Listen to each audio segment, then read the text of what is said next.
And with that comes the end of 2023. What a year this has been. This year's been such a reflective year for me and my channel. I think this is one of the years I kind of tapped into my bag a little bit with content creation, and I kind of got more comfortable and somewhat consistent. Don't hold me to that. I have decided to do a wrap-up of football and all the things that have happened this year. I remember one of the first videos when I started my channel was a best and worst. I think that was in 2018. You guys should go check out that video. Same format, however different type of structure. It's not gonna be best and worst, but it's going to be a wrap-up of all the things that have happened, and that's what I'm going to be talking about today.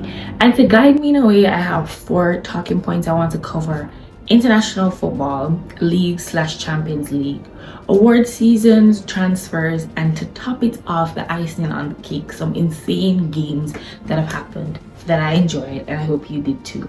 Also, 2023 in retrospect for football was not one of the best years in terms of quality or in terms of entertainment. I think we got that in 2022, coming off one of the biggest sporting events of the year, the World Cup, and then now we are now transitioning back to everyday football that we're used to. And so I think that the World Cup it was such a moment, you know, the overconsumption of football that we were all engaging in, you know, all those exciting storylines and stuff like that. And then now this year did not offer a lot of what 2022 had, but nonetheless the year was worth it. I'm happy I'm still here. I'm happy you guys are still here watching me. But yet, nonetheless, this year was a very good year. As I mentioned, we were coming off of the back of a World Cup, and you'd think that, okay, breathe for a second. We went through international football. Not quite, because you guys would have remembered 5 years ago there was an introduction of the Nations League.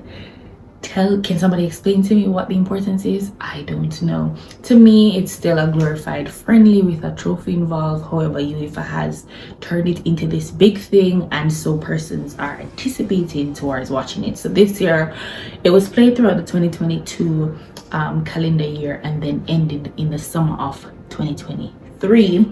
And we saw Spain walking away victorious, winning their first international trophy since 2012. The Nations League had some pretty good moments, had some pretty good matches, pretty good storylines. However, as I said, we're coming off from a World Cup. These players are tired. We are tired. It is too much, but yet still it's enjoyable. It's football. We're not gonna say no to football. And so that was what the Nations League offered. However, there's concerns about the importance of the league, you know, the causes of injuries, the timing, you know, it's being played throughout a World Cup year, a regular season, the ending of, and then it's just so much. And the Women's World Cup. Now, I want to just formally apologize for not creating an entire video surrounding that, because that was one of the biggest, I think, for women's football this year. And I'm emotional and choked up talking about it because it was such a big event this year. But the Women's World Cup broke attendance records. It broke viewership records. It was one of the best international events this year. It was also a staple and a turn for women's football. We saw a lot of persons jump on board to support their women's team for the countries, and it was just so amazing to watch. Also, what was amazing was the storylines. We saw lesser countries who had a say in this. So we saw Jamaica, for instance, had such beautiful moments, you know, nil draw with Brazil, beating Panama. There was just so much to take away. Colombia as well had some good storylines going for them. Australia, the host country, also had great storylines, and it was inspiring. We also saw a lot of the giants, some of the big teams, of the big contenders in EC fall to what, you know, it's just the growth. USA, who won this competition consecutively, losing prematurely, like that was a big moment in football, because back then when they were winning all these titles, not to take away from them, but women's football was not as developed and financed, and know that it is, they have a real competition. Germany as well, a heartbreak for me. We saw them leave the competition in a shock fashion. This is a second shock for Germany in international football, both men and women. And last but not least, Spain. I think they deservedly, wholeheartedly deserved this trophy because of how immaculate they were, and it speaks to the women's league in Spain and how incredible. And half of these players are Barcelona players, by the way, who are just monsters of the game, who are just incredible. They will live on to tell a great story, and stories will be told about them. I think Spain had one of the best performances. Other teams gave great performances as well. We had Japan, who had an incredible tournament, and it was just such a good time. I enjoyed it. The tactical prowess of these coaches, we saw so many breakout stars. Linda Caicedo, we had Lauren James, Bonnie Shaw was also good as well. So many other talented women who stepped up to the plate. But yeah, all in all, I should have done a video about it, but I'm talking about it now, it's not too late. Yeah, so that was for women's. These are ready to title and crown their winners. May ends with the Bundesliga and Premier League.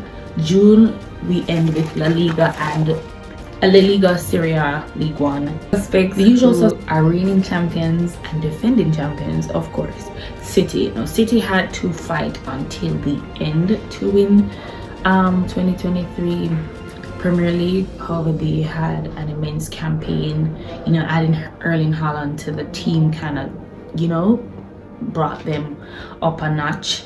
Bayern as well, always gonna win the Bundesliga without a sweat, and PSG in League One are going to. But those aren't the ones I want to talk about. I want to talk about the interesting wins, the ones that created storylines. We have Barcelona, who won their 27th league title with only 4 games to go. And this was their first league title since the 2018-2019 season. That was a long time. And I think this gave Xavi an extension on his overstay, and I said this a time back in one of my videos that he is not the man to bring Barcelona to that level, and he's yet to prove it. However, with a league title, you'd say, oh, that was a wonderful season. I'm still not convinced, but great to them. I think Barcelona needs in terms of financial stability and hope in the fans as well, so kudos to Barcelona. Napoli gained their 3rd league title this in 2023 with 5 matches left to play. It's their first since 1989-99 season. They had I think they are one of the best teams this year in terms of development, coaching, performances. They gave us a year to remember, and it was such a joy watching them with the team they have cultivated. And I think since Spalletti left, you could see the struggle that Napoli had to endure. And it happens. This is football. Football is forever changing. Things are forever happening. And in the Serie A in itself, we've seen now with Napoli winning this year, that's 4 different league winners in 4 different years. Like, best league, take it from me. Over in women's football, we have Giants winning their leagues as well. We had Chelsea do a 4-peat, of course, Emma Hayes, one of the best women's coaches in the world. Such a composed and drill and compact team. Chelsea will start out, a little bit concerning, but they are just gonna take it away in the end. They also had to fight for it as well, because at one point I was like, we are not losing like this, and we did not as well. You'd call them the city of women's football. They just dominate and never stop dominate. They have some of the best players, best coaching, best facility, the Barcelona name as well to kind of give them that boost. Bayern women won their league in the Bundesliga. Why am I calling these leagues the same name as the men's equivalent? Lyon did a 2-peat this season. Lyon also is a European giant in women's football. They also have that history behind them, and that champions to defend. And one of the interesting stories this year in women's football is Roma winning their first league title. I think this is a confidence booster going forward for them, even in the Champions League as well, that the time, as I said, the time has come where women's football is more financed, more viewership are coming in, more different type of ideas are being flowed into the aspect of football, and so teams are getting better. And the Champions League, if you don't know, the Champions League is my favorite league, second to Syria. But yeah, we saw Manchester City complete the final piece of their puzzle with the treble, winning the Champions League final against Inter Milan. Is this an unpopular opinion, but the Champions League final was not, I didn't enjoy it.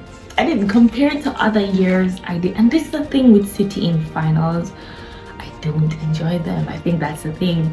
As I spoke about Inter had an incredible run into the final and amazing performances, and I think 2023 kind of changed. You kind of see the change in tactics of what to do from their mistakes the year before in terms of Europa League, Champions League, and then they made those changes, and you could see that they could compete. And 4 Italian teams made it to the quarterfinals, semifinals of the Champions League. So of course I am elated. That was also a big boost this year for for Serie A teams, and that boost for Serie A as well as a league to be taken quality seriously. In performances this year in the Champions League, and I think it's been this way since last season, to be honest, and it's worrying, it's concerning.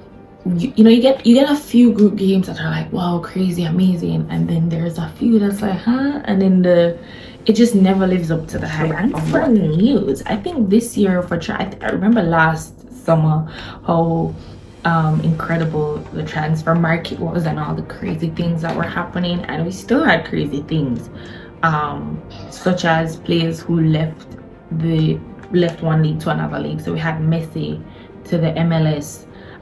That is a fever dream in itself. Years to come, we're going to talk about that and what that meant for football and for soccer in America.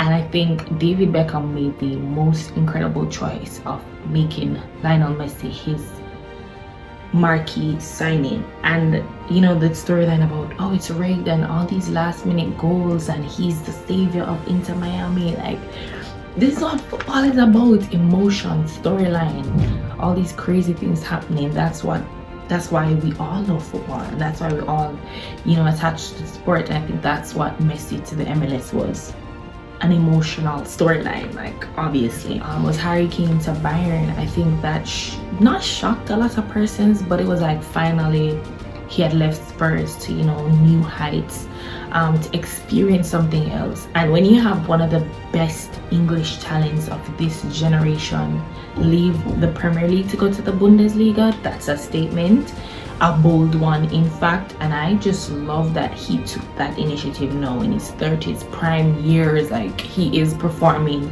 at a way better level and just enjoying his football more. Xhaka to Leverkusen, I think he was an incredible add to their team, as you can see it in the results they formed in the Bundesliga. A blow to Arsenal, if you might say. I think they are missing that type of player in the midfield and leadership. This one makes me sad. Ansu Fati to Brighton. Now, I for one am against his move to Brighton for many different reasons. One, his talent calls for a bigger team. Now, don't attack me. That's my guy. I believe in him. There's something there, but here's why it's not coming to light: injuries. And to come to a more physical league and a more demanding league, it was bound to go bad, which we see he is currently injured again at the moment. Do wish him all the best. And last but not last, heavy influx of players go to the Saudi league this year. I mean, Ronaldo going there was a shock in itself, and I think that was the only best option he had. Nobody else in Europe wanted him, so of course, and it made sense for his marketing because he's such a marketable player, and anywhere he goes and whatever he does is like the thing. So it was good in that sense. But then when I started to see so many other players, and I'm talking about players in their 30s, so this is nothing to cry about, but it was surprising to see and how, because even before the Ronaldo movement, you could see that even in the World Cup, the Saudi Arabian team, that is due to development of the Saudi league. So him moving there also propelled that league. I see other persons watching the league and trying to get interested, and you know, there's some viral moments, of course, and some well talked about matches and moments of that league. But back to what I was saying, the players who have went there, like there is a long list of players, young, old, in between, thinking, you know, and it's just crazy to me. Like, that was also another video to go into itself, but this is not the time for that. The last million man summer rampage, we saw clubs overpaid for so many players who aren't worth it. And you can't complain because this was bound to happen since 2017. We're just now seeing how, what's the effect that the word I'm looking for, how it has all unraveled. And I'm talking about like Rice, Declan Rice, Enzo Fernandez, Moses Caicedo, and Jude Bellingham all went for 100 or close to $100 million to their respective clubs. I can safely say only 2 out of these 4 men are actually the $100 million men, because they've shown that. Declan Rice, bossing Arsenal midfield, I think he's coming as a Xhaka replacement, and kind of staple a few noticeable performances here and there. Bellingham as well. Ancelotti has, you know, let him do his thing, put him up top, and he's just the man. And like the amount of goals and assists and the last minute winners and as again storylines. So if you are not giving emotional storylines, you cannot be $100 million players. Not only that, the performances you have to give every single game. And I think that stops Enzo and Caicedo from doing this is you have to take into consideration the team they play for, Chelsea. Which brings me to Chelsea spending, like, every day was a new signing, and this, and they're all kids, mind you.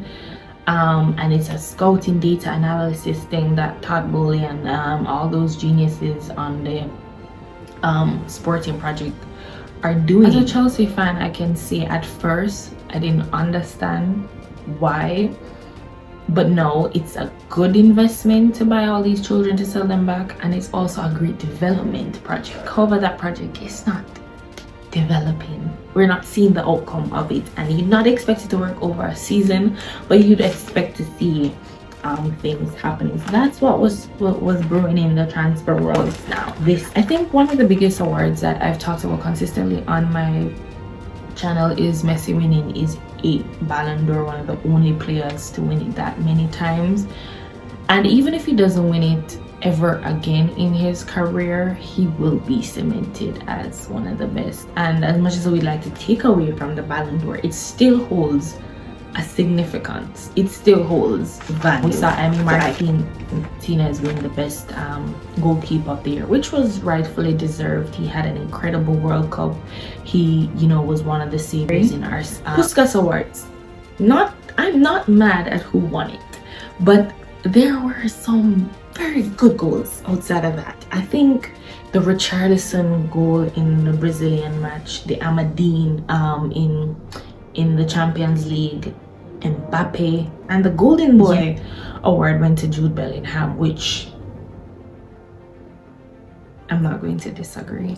I remember I said in my video about him, you know, allowing him to become the player that we all expect him to be and not put him up against anybody. This is it. He's writing his own story, and it's incredible to watch. We're watching greatness unfold in front of us, but let's just give it. I want to just end this video on some games that I really enjoyed this season that, you know, will forever, I think these games are going to be talked about for years to come. One of the biggest games this year was the 7-0 loss. Manchester United succumbed by Liverpool. There is no way your rival. You are collecting 7 without scoring at least 2, 3, 4. You know, that was a game to talk about, and I think it kind of tell you where Manchester United are in their season. Like, it's just downhill. United as a whole in the Champions League, they've had some very insane games where they have to come back and try to win, or try to tie the game, or win it at the last minute. The first game, Chelsea's 4-1 win over Tottenham was like, that was an interesting game. And their 4-4 draw against City, like, we are the entertainers of the league. Of the Premier League and Premier League related stuff. Gladbach versus Dortmund, where Dortmund had to pull off an insane comeback. Also, we had Sevilla versus PSV. That was also just Bayern losing 5-0. It was really embarrassing. And Bayern has these one-off games where they're just awful, and it's entertaining. And there's so many other games. Drop your favorite game below. If I do miss anything that I didn't talk about that was big this year, you can leave the comments down below. You guys can follow me on social media. Share this video with your friends, family. Clip your favorite parts that you may disagree or agree with, and I'll see you in my next video.